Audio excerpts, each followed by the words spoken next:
अध्यक्ष महोदय, चिपळूण शहर हे मुंबई गोवा या हायवेच्या मधलं सेंटरचं शहर आहे. वेगाने झपाट्याने वाढतंय, औद्योगिकरित्या देखील वाढतंय, शैक्षणिक सांस्कृतिकरित्या देखील खूप चांगल्या पद्धतीने वाढतंय. आज 150 वर्ष या नगरपालिकेतला होत आहेत आणि ह्या 150 वर्षाच्या पूर्ततेच्या निमित्ताने या राज्याचे माजी मुख्यमंत्री आणि आताचे उपमुख्यमंत्री यांनी देखील 153 कोटीची पाणी योजना मंजूर केली. त्याबद्दल मी त्यांचा आणि पालकमंत्र्यांचा देखील मनापासून आभार व्यक्त करतो. माझी ह्या निमित्ताने 150 वर्ष पूर्ण होत असताना एक आग्रहाची मागणी आहे की इंग्रजांनी स्थापन केलेली ही नगरपालिका आणि तिथं असलेली अस्तित्वात असलेली बिल्डिंग देखील त्यांनीच बांधलेली आहे. वारंवार येणारा महापूर, वारंवार येणारा पाणी भरणं याच्यामुळे ही बिल्डिंग पूर्णपणे नादुरुस्त झालेली आहे. त्यामुळे बाब क्रमांक 114च्या नुसार मी इमारत 30 कोटीच्या इमारतीचा प्रस्ताव राज्य सरकारकडे आलेला आहे. माननीय उपमुख्यमंत्री एकनाथ शिंदे साहेबांनी चिपळूण येथील सभेत देखील हा प्रस्ताव मंजूर करण्याचं आश्वासन दिलेलं आहे. मी अशी आशा करतो पालकमंत्री महोदय देखील आमच्या इथे आहेत, ते ह्या नगरपालिकेच्या या बिल्डिंगसाठी लवकरात लवकर निधीची पूर्तता त्यांच्या माध्यमातून व्हावी. चिपळूण हे शहर तळ्यांचं शहर म्हणून ओळखलं जातं. अनेक तळी डेव्हलप करण्याचं काम चालू आहे. काही तळी अजून डेव्हलप करायचे.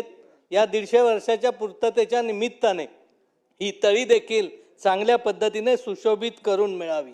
त्याचबरोबर वारंवार येणाऱ्या पुलामुळे ज्या संरक्षण भिंतीची कामं आहेत ती जर पूर्ण झाली तर पुराची तीव्रता कमी होईल.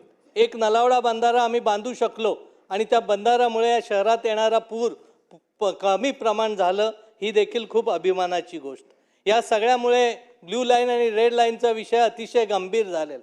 वेळोवेळी इथं 21 पासून प्रत्येक अधिवेशनात हा विषय आग्रही मांडण्याचा प्रयत्न मी केलेला.